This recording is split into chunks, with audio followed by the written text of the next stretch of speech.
Hello everyone, welcome to the social dig. आज हम आपके लिए लेकर आए हैं एक नई दिलचस्प कहानी। इस डकैती को दुबई की सबसे बड़ी और बेहतरीन डकैती कहा गया। इसकी वजह से एक बैंक बंद होने की कगार पर पहुंच गई थी और एमिरेट सरकार ने इस चोर को पकड़ने के लिए अमेरिकन गवर्नमेंट की मदद ली, लेकिन वह उसे पकड़ने में असफल रही। तो ये चोर कौन था? उसने इतनी बड़ी डकैती कैसे की और वह कभी पकड़ा क्यों नहीं गया? ये अपने आप में बेहद आश्चर्यजनक और रोमांचक है। इस डकैती का मास्टरमाइंड बवानी सिसोको था, जो पश्चिमी अफ्रीका के शहर माली का रहने वाला था। कहानी 1995 में शुरू होती है, जब सिसोको बिजनेस वीज़ा पर दुबई जाता है। यह वह समय था जब दुबई सरकार अपने देश में पर्यटन को बढ़ावा दे रही थी और चाहती थी कि दुनिया के हर कोने से लोग दुबई में आकर व्यापार करें। सिसोको दुबई की चमक धमक से काफ़ी प्रभावित था। तभी उसके दिमाग में चोरी का एक अनोखा आइडिया आता है, जिसने पूरी दुबई सरकार को हिलाकर रख दिया था। अपनी लूट और डकैती को अंजाम देने के लिए सिसोको एक सुबह दुबई के एक बैंक में पहुंचता है, जिसका नाम दुबई इस्लामिक बैंक था। यह बैंक दुबई के सबसे बड़े बैंकों में से एक था, जिसकी दुबई के हर शहर में शाखाएं थीं। सुबह का समय होने के कारण बैंक के सभी कर्मचारी अपने अपने काम में व्यस्त थे। तभी सिसोको बैंक के काउंटर पर पहुंचता है और कहता है कि वह बैंक मैनेजर से मिलना चाहता है, जिसका नाम मोहम्मद आयुब था। काउंटर पर बैठा कर्मचारी बार बार सिसोको से पूछता है कि वह मैनेजर से क्या चाहता है, लेकिन सिसोको कहता है कि वो बैंक मैनेजर से मिलने के बाद ही उससे बात करेगा, क्योंकि दुबई में बैंकों में बैंक मैनेजर का पद एक हाई प्रोफाइल रैंक होता है। इसीलिए उसे बैंक मैनेजर से मिलने से पहले अपॉइंटमेंट लेना पड़ता है। क्योंकि सिसोको के पास अपॉइंटमेंट भी नहीं था और वह बार बार बैंक मैनेजर से मिलने की जिद करता रहा, इससे बैंक कर्मचारी काफ़ी परेशान रहते हैं।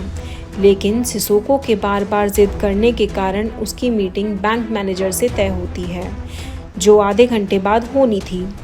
जैसे ही वह सिसोको से मिलता है, बैंक मैनेजर उससे पूछता है कि वह उससे क्यों मिलना चाहता है। जवाब में सिसोको उसे बताता है कि उसे कार लोन चाहिए, क्योंकि कार लोन लेने के लिए नौकरी या आमदनी का होना बहुत ज़रूरी था और सिसोको, जो दुबई से नहीं था और अभी अभी यहाँ आया था, इसीलिए बैंक मैनेजर ने उसे कार लोन देने से मना कर दिया। लेकिन सिसोको किसी भी तरह बैंक मैनेजर को अपनी बातों में फंसा लेता है और कार लोन लेने के लिए तैयार हो जाता है। इस मुलाकात के बाद सिसोको बैंक मैनेजर को धन्यवाद देता है और उसे अपने घर पर खाने पर आमंत्रित करता है।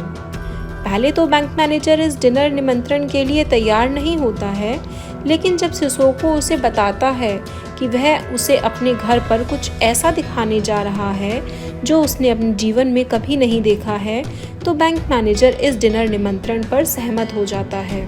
यह सुनने के बाद बैंक मैनेजर आयुब की दिलचस्पी बढ़ती जा रही थी कि सिसोको उसे क्या दिखाने वाला है, और आखिरकार वह उस रात डिनर के लिए सिसोको के घर पहुंच जाता है।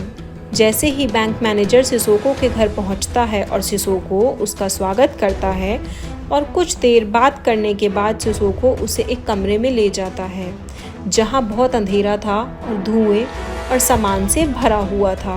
बैंक मैनेजर आयुब काफ़ी डर जाता है और तभी सिसोको उसे कुछ ऐसा कहता है जिसे सुनकर आयुब को अपने कानों पर यकीन नहीं होता। सिसोको आयुब को बताता है कि वह एक जादूगर है, जो पैसा दुगना करने के लिए जिन्न का इस्तेमाल करता है। इसका मतलब यह था कि उसे जो भी पैसा दिया जाता था वह उसे दुगना कर देता था।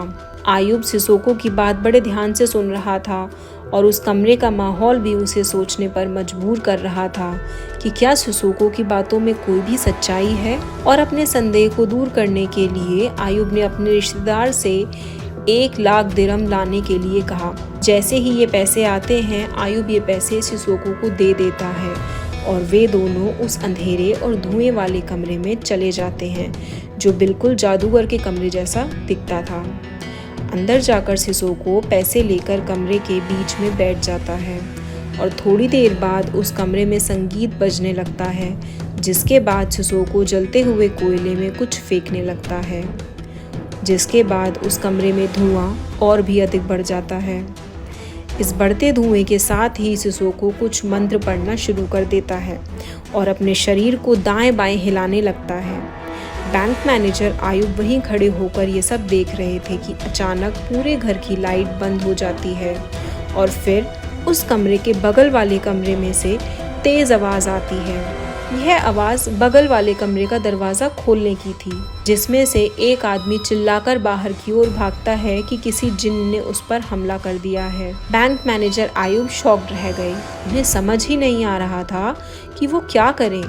आयुब को शॉक्ड और टेंशन में देखकर सिसोको जोर जोर से हंसता है और कहता है कि जिन्न से काम कराने के चक्कर में ऐसी बातें होती रहती हैं और शायद जिन्न आयुब के यहाँ रहने से नाखुश है।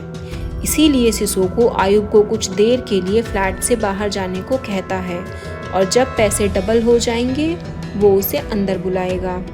अब आयुब सिसोको के फ्लैट के बाहर खड़ा हो जाता है और इंतजार करने लगता है, जहां उसे साफ साफ संगीत, अंदर से आने वाली आवाज़, दरवाजे के नीचे से आता धुआं और रोशनी सुनाई देती है। थोड़ी देर बाद अंदर से आवाज़ आती है और लाइट बंद हो जाती है, जिसके बाद फ्लैट का दरवाज़ा खुलता है। सिसोको फ्लैट के दरवाजे पर खड़ा था और उसने आयुब को किसी कमरे में अंदर आने के लिए कहा। अंदर जाकर आयुब देखता है कि पूरा कमरा धुएं से भर गया है और फिर उसकी नज़र एक टेबल पर पड़ती है जिस पर बहुत सारे पैसे रखे हुए थे। सिसोको मेज की ओर इशारा करते हुए आयुब से कहता है, ये रहा आपका दुगना पैसा। आपने मुझे 1 लाख दिरहम दिए और अब यह 2 लाख दिरहम हो गए हैं। आयुब को अपनी आंखों पर यकीन नहीं होता और जब वह पैसे गिनता है तो उसे 2 लाख दिरहम मिलते हैं, जो कि उसके दिए पैसों से दोगुना थे। पैसे दोगुने होने के बाद बैंक मैनेजर आयुब को यकीन हो गया कि सिसोको सच में एक जादूगर है जो पैसे दुगना कर सकता है।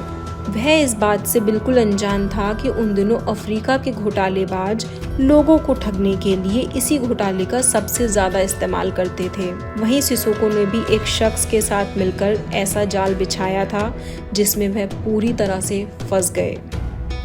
अब आयुब को लगता है कि वह सिसोको को जितना ज़्यादा पैसा देगा उसे दोगुना पैसा मिलेगा और इसी के चलते उन्होंने सिसोको के लिए उसी बैंक में अकाउंट खुलवाया जिसमें वो लगातार पैसे ट्रांसफ़र करने लगे। यहाँ से इस कहानी में बेहद आश्चर्यजनक और अप्रत्याशित मोड़ आता है, क्योंकि लगातार पैसे ट्रांसफ़र करने के बाद भी आयुब को ये पैसे डबल नहीं मिल रहे थे। 1995 और 1998 के बीच आयुब ने सिसोको के खाते में कुल 183 ट्रांसफ़र्स किए, जिनकी कीमत $240 मिलियन थी, लेकिन आयुब को ये पैसे कभी वापस ही नहीं मिले। इस पूरे घोटाले में कई ऐसे सवाल और सिद्धांत सामने आए जिसने दुबई की पूरी बैंकिंग प्रणाली और वहाँ की सरकार को हिलाकर रख दिया। पहला सवाल यह था कि जब आयुब को पैसे डबल नहीं मिल रहे थे तो वो 3 साल तक सिसोको के खाते में पैसे ट्रांसफ़र क्यों करता रहा। हालांकि इस सवाल का कोई ठोस जवाब तो सामने नहीं आया, लेकिन कई लोगों ने इसे लेकर अलग अलग थ्योरी बना डाली।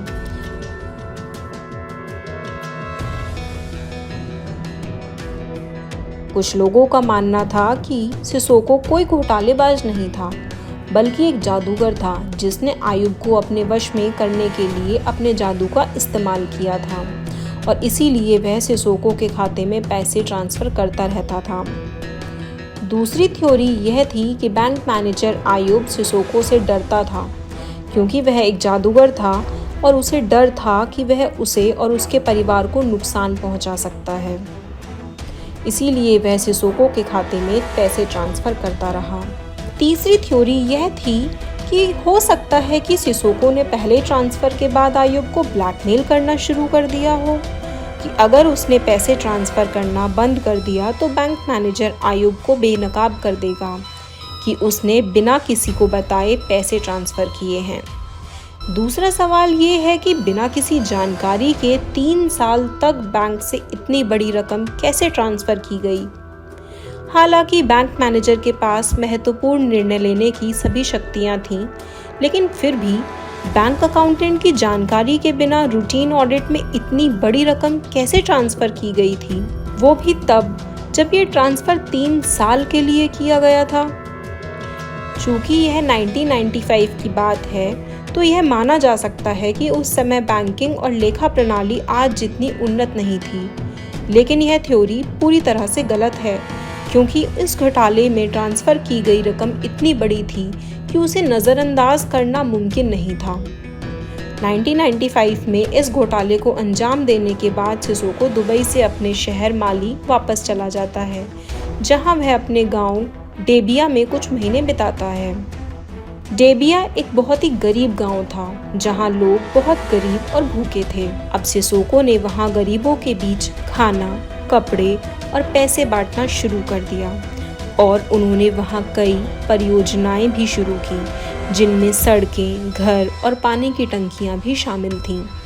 सिसोको के दान और परियोजनाओं से डेबिया की स्थिति में सुधार होने लगा और वहाँ के लोग उसे एक मसीहा के रूप में देखने लगे, जिसके कारण लोग उस पर विश्वास करने लगे और उसका सम्मान करने लगे।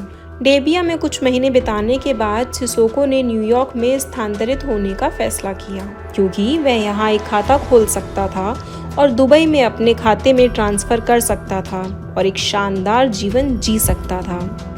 न्यूयॉर्क पहुंचकर सिसोको सिटी बैंक में अपना खाता खोलता है और अपनी संपत्ति का दिखावा करके सिटी बैंक के एक कर्मचारी को उससे शादी करने के लिए मना लेता है। हालांकि वह कर्मचारी अच्छी तरह से जानती थी कि सिसोको की अफ्रीका में अन्य पत्नियां भी हैं, लेकिन सिसोको की संपत्ति देखकर वह उससे शादी करने के लिए तैयार हो जाती है। सिसोको इतना चालाक और होशियार था कि उसने अपने फ़ायदे के लिए इस बैंक कर्मचारी से शादी की, ताकि वह उसके पैसों का इस्तेमाल दुबई से न्यूयॉर्क के सिटी बैंक खाते में ट्रांसफ़र कर सके, और बिल्कुल वैसा ही हुआ। सिसोको ने न्यूयॉर्क में अपने अकाउंट में करीब $100 मिलियन ट्रांसफ़र किए, जिसमें उनकी मदद उस बैंक कर्मचारी ने की, जो अब उनकी पत्नी बन चुकी थी। सिसोको की पत्नी ने सारे ट्रांजैक्शन खुद हैंडल किए, जिसकी वजह से इतनी बड़ी रकम दुबई से अमेरिका आसानी से ट्रांसफ़र हो गई, जिसके लिए सिसोको ने अपनी पत्नी को $5 मिलियन दिए।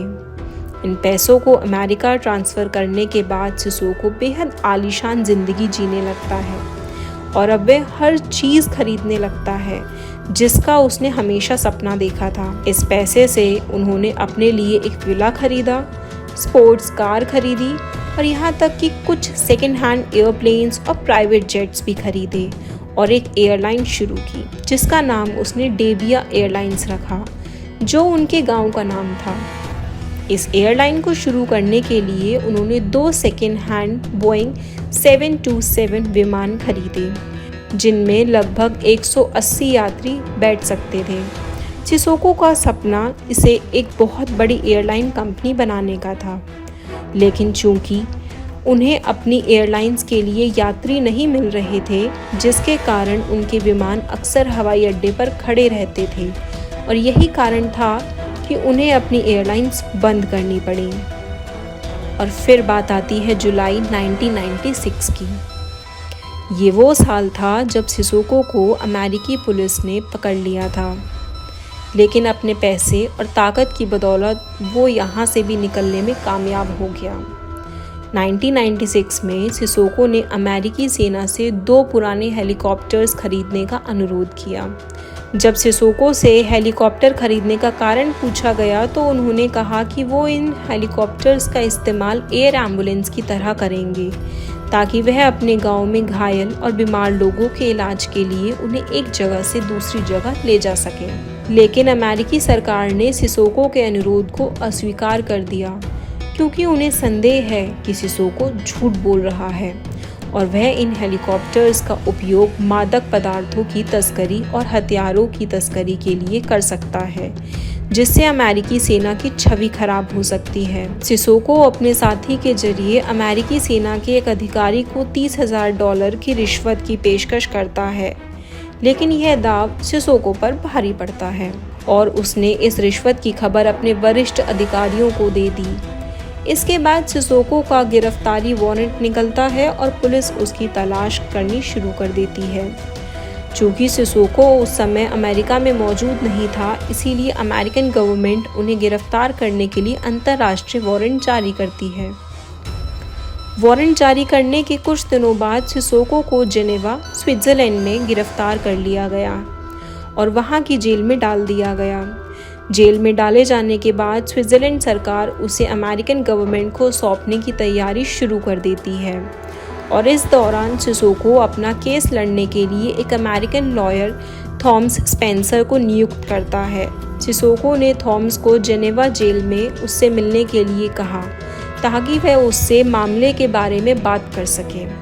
जेनेवा पहुंचने के बाद थॉमस जेल में सिसोको से मिलता है, जहां वे मामले और कानूनी प्रक्रियाओं पर चर्चा करते हैं और कुछ ही दिनों बाद सिसोको को स्विट्ज़रलैंड से अमेरिका निर्वासित कर दिया जाता है। अब सिसोको गिरफ्तार हो गया और मियामी, फ्लोरिडा पहुंच गया, जहां उसके खिलाफ रिश्वतखोरी का मामला शुरू होने वाला था। सिसोको के वकील थॉमस की पहली कोशिश सिसोको को किसी तरह जमानत पर बाहर निकालने की थी ताकि मुकदमे तक उसे जेल में ना रहना पड़े। हालांकि विपक्षी वकील बार बार जमानत हटाने पर जोर दे रहे थे, क्योंकि उनका मानना था कि अगर सिसोको को जमानत मिल गई तो वह अमेरिका छोड़कर भाग जाएंगे। लेकिन सिसोको अपने संबंधों और पैसों के दम पर जमानत पाने में कामयाब हो जाते हैं। जमानत की सुनवाई के दौरान सिसोको के वकील ने एक चाल चली। वह कुछ राजनेताओं और शक्तिशाली लोगों को गवाही देने के लिए अदालत में लाता है, जिनके साथ सिसोको ने अपने पैसे के आधार पर संबंध बनाए थे। ये सभी राजनेता और ताकतवर लोग सिसोको की तरफ से गवाही देते हैं कि वह बहुत जिम्मेदार आदमी है और जमानत लेने के बाद वह अमेरिका नहीं छोड़ेगा। वहीं दूसरी ओर जज ने भी कोर्ट में इतने सारे राजनेता और ताकतवर लोगों को पहले कभी नहीं देखा जो किसी की तरफ से गवाही देने आए हों। दूसरी ओर सिसोको की कानूनी टीम ने न्यायाधीश को यह भी बताया कि सिसोको जमानत के लिए अच्छी रकम देने को तैयार है, ताकि उसे विश्वास हो कि वह देश नहीं छोड़ेगा और मुकदमे के दौरान अदालत में रहेगा। उधर विपक्ष वकील की पूरी टीम भी जज पर सिसोको को जमानत ना देने का दबाव बना रही थी। अब जज पर फैसला लेने का दबाव बढ़ता जा रहा था और फिर वह एक फैसला करता है कि वह इस जमानत की अब जज पर फैसला लेने का दबाव बढ़ जाता है और फिर वह फैसला करता है कि वह इस जमानत की कीमत इतनी ऊंची रखेगा जितनी फ्लोरिडा कोर्ट के इतिहास में पहले कभी नहीं रखी गई। जज फैसला सुनाते हुए कहते हैं कि सिसोको को इस जमानत के लिए $20 मिलियन देने होंगे। यह सुनने के बाद कोर्ट में बैठे सभी लोग दंग रह जाते हैं। जज ने सोचा कि सिसोको यह रकम नहीं चुका पाएंगे, जिसकी वजह से उन्हें जमानत नहीं मिल पाएगी। लेकिन सबसे चौंकाने वाली बात यह थी कि सिसोको इस जमानत की रकम चुकाने को तैयार थे। जमानत पर रिहा होने के बाद सिसोको ने सबसे पहले अपने वकील थॉमस और उनकी टीम को प्रत्येक कार उपहार में दी। इस बात से थॉमस को बहुत आश्चर्य हुआ, क्योंकि पहली बार था कि किसी ग्राहक ने उन्हें इतनी महंगी कारें उपहार में दी थी, वह भी तब जब मुकदमा अभी लंबित था। इस बीच सिसोको फिर से अपने महंगे शौक पूरे करने में लग जाता है। उसके साथ रहने वाले लोगों का कहना था कि सिसोको जिस ज्वेलरी शॉप में घुसता था वह वहां एक बार में $5 लाख तक की खरीदारी कर लेता था। कुछ कार शोरूम मालिकों ने कहा कि सिसोको हर महीने उनके शोरूम से 4 से 5 कारें खरीद रहा था। यहाँ तक कि उन्होंने मियामी में 10 से अधिक बार शादी की और प्रत्येक पत्नी के लिए एक फ्लैट खरीदा। इस सब के दौरान बैंक मैनेजर आयुब सिसोको के खाते में पैसे ट्रांसफर करता रहा। आयुब ये सब क्यों और क्यों कर रहा था, ये अभी भी एक सवाल था। क्या वह किसी जादू में था या किसी धमकी से डरा हुआ था? ये एक ऐसा सवाल था जो एक अनसुलझा रहस्य बनता जा रहा था। वहीं अपने मुकदमे से पहले सिसोको को लगता है कि उन्हें अपने सार्वजनिक छवि सुधारनी होगी, ताकि उन्हें लोगों का समर्थन और सहानुभूति मिले और इस चीज़ से उन्हें अपने दरबार में काफ़ी मदद मिलेगी। और इसीलिए उन्होंने मियामी की सड़कों पर बैठे गरीब और असहाय लोगों की मदद करना शुरू कर दिया। वह उन्हें उनकी आवश्यकता के अनुसार भोजन, कपड़े और पैसा देता था। मीडिया ने इसे अपने अखबारों में छापना शुरू कर दिया। जिससे मियामी में सिसोको की छवि बेहतर होने लगी। मार्च 1997 में रिश्वत मामले की सुनवाई शुरू होती है। सिसोको के वकील ने उसे अदालत में किसी भी आरोप से इनकार करने के लिए कहा, लेकिन उसने अपने वकील की बात सुने बिना अदालत में अपना अपराध स्वीकार कर लिया और अदालत को बताया कि उसने एक अमेरिकी सैन्य अधिकारी को रिश्वत पेशकश की थी। सिसोको ने ऐसा क्यों किया? सिसोको के वकील थॉमस ने उससे पूछा कि उसने ऐसा क्यों किया, लेकिन सिसोको ने उसे कोई जवाब नहीं दिया। सिसोको के इस अपराध को स्वीकार करने के पीछे एक बड़ी वजह थी, और वो वजह ये थी कि अगर सिसोको इस आरोप से इनकार कर देता तो कोर्ट में लंबी बहस होती, जिसकी वजह से केस काफ़ी लंबा चलता और सिसोको के अतीत की और जांच होती, जिसकी वजह से उसकी दुबई बैंक फ्रॉड का मामला उजागर हो सकता था, जो उसके लिए बहुत बड़ी और गंभीर समस्या बन सकता था। इस एक्सेप्टेंस के बाद अदालत सिसोको को 43 डेज की जेल की सज़ा सुनाती है और उस पर $250,000 का जुर्माना भी लगाती है। सज़ा के बाद सिसोको को फ्लोरिडा की एक संघीय जेल में भेज दिया गया। सज़ा के 22 दिन बिताने के बाद अदालत उसके साथ एक सौदा करती है। सौदा यह था कि सिसोको बेघरों के लिए घर खरीदने के लिए सरकार को दान देगा और बदले में वह घर में गिरफ्तार होने के बाद अपनी सज़ा की बाकी दिन अपने घर में बिता सकेगा। सिसोको तुरंत इस डील के लिए राजी हो जाता है और सरकार को $1 मिलियन का दान देता है।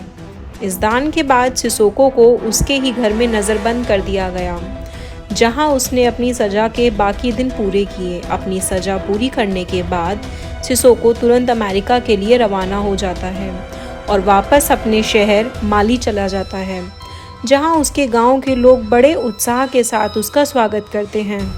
अब साल था 1998 और बैंक मैनेजर आयुब अभी भी सिसोको के अकाउंट में पैसे ट्रांसफ़र कर रहा था, लेकिन सिसोको ने कभी इस पैसे को बचाने की कोशिश नहीं की।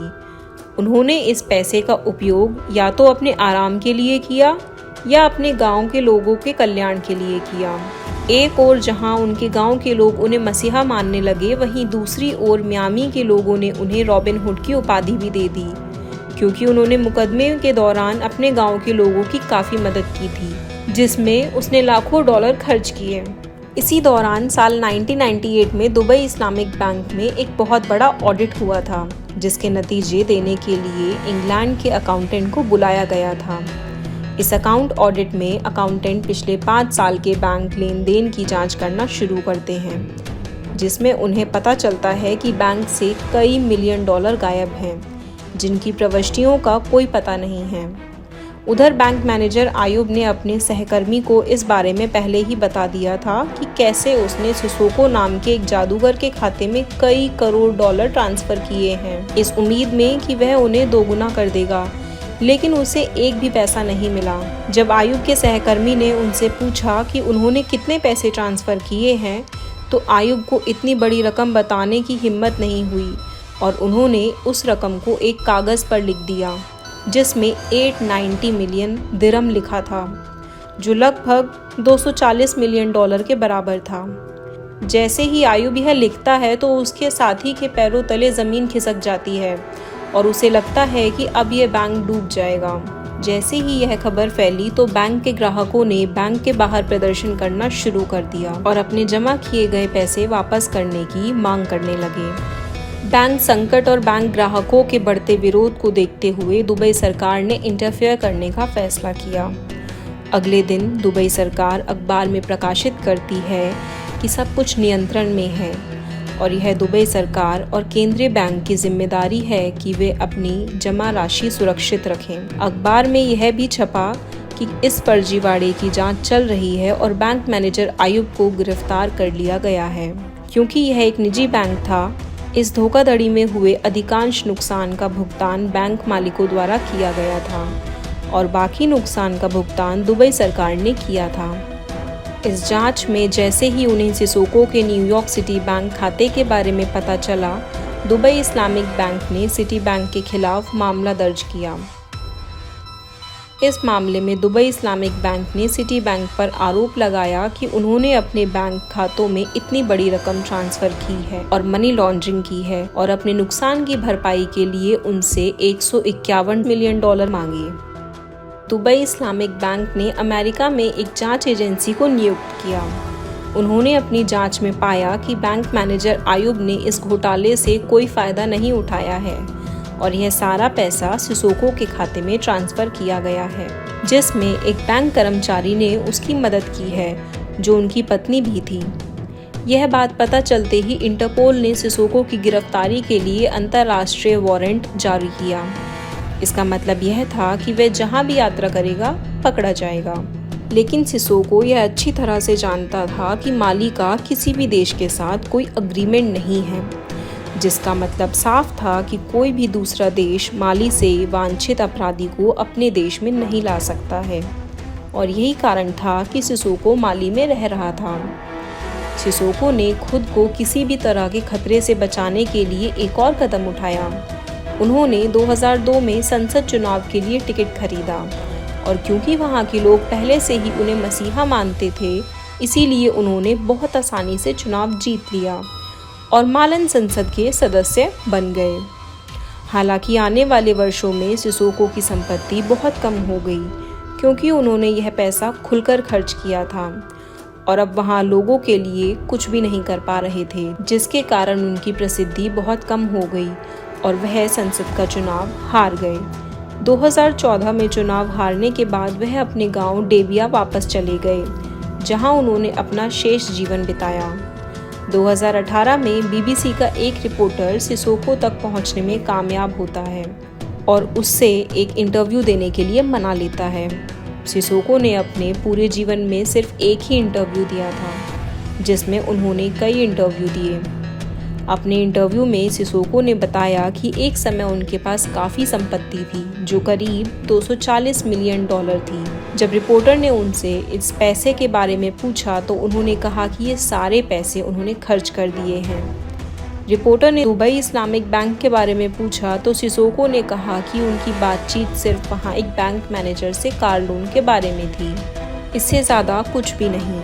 जब रिपोर्टर ने सिसोको से 240 मिलियन डॉलर और काले जादू के बारे में पूछा तो वह ज़ोर से हंस पड़े और बोले कि ऐसा कुछ नहीं हुआ है। अगर वह काले जादू से पैसे दुगना कर सकते हैं तो उसे बैंक लूटने की क्या ज़रूरत है। साथ ही कहा कि जांच टीम को बैंक कर्मचारी से पूछना चाहिए कि इतना सारा पैसा कहाँ गया। इस पूरे घोटाले में बैंक मैनेजर आयुब वह बैंक कर्मचारी जिसके साथ सिसोको ने शादी की थी और सिटी बैंक के 2 अन्य कर्मचारी जिन्होंने इन तबादलों को अंजाम देने में सिसोको की पत्नी का समर्थन किया था, सभी को जेल भेज दिया गया। और ये सवाल हमेशा के लिए सवाल ही बना रहा कि आखिर आयुब ने 3 साल तक सिसोको के अकाउंट में पैसे क्यों ट्रांसफ़र किए, जबकि बदले में उन्हें एक भी पैसा नहीं मिला।